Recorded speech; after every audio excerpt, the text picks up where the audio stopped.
নমস্কার, কেমন আছো তোমরা সবাই? ভালো আছো তো?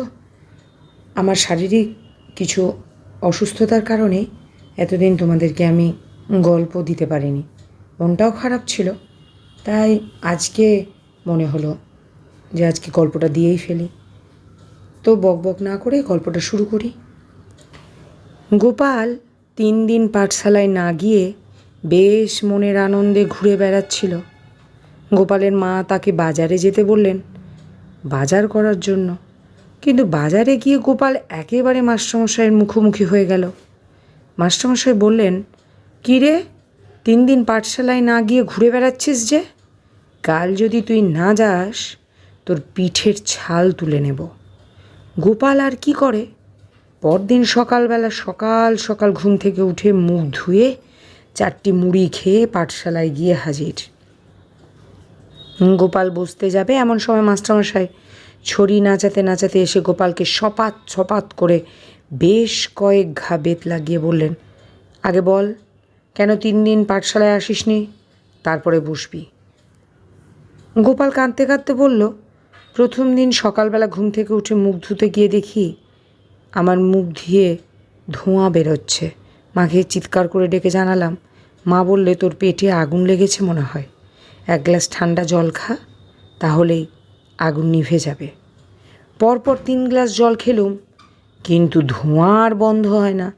সেজন্য মা বললে আজ আর পাঠশালায় যেতে হবে না, তাই ওই দিন আসতে পারিনি। গোপালের কথা শুনে মাস্টারমশাই সপাং করে আর 1 ঘা বেত লাগিয়ে বললেন, এ তো গেলে 1 দিনের কথা, আর বাকি 2 দিন কী করেছিলিস? গোপাল বেতের ঘাটা যেখানে পড়েছিল সেখানটায় হাত বোলাতে বোলাতে বলতে লাগলো, পাঁচির মা প্রতিদিন আমাদের মাছ জোগাতো। হঠাৎ পাঁচির মা কলেরা হলো, আর পাঁচি বাহ্য বমি করতে করতে মরে গেল।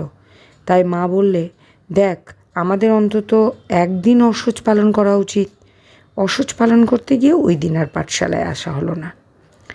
উত্তর শুনে মাস্টারমশাই আরও রেগে গিয়ে সপাং সপাং করে 2 ঘা বেত লাগিয়ে বললেন, এ তো 2 দিন গেল, আর 1 দিন কী করছিলিস?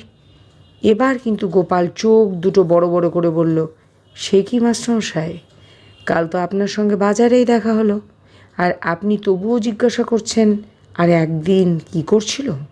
এবার গোপালের উত্তর শুনে মাস্টারমশাই হেসে ফেললেন, বললেন, যা বসগে যা, আর কোনো দিন পাঠশালা কামাই করবি না।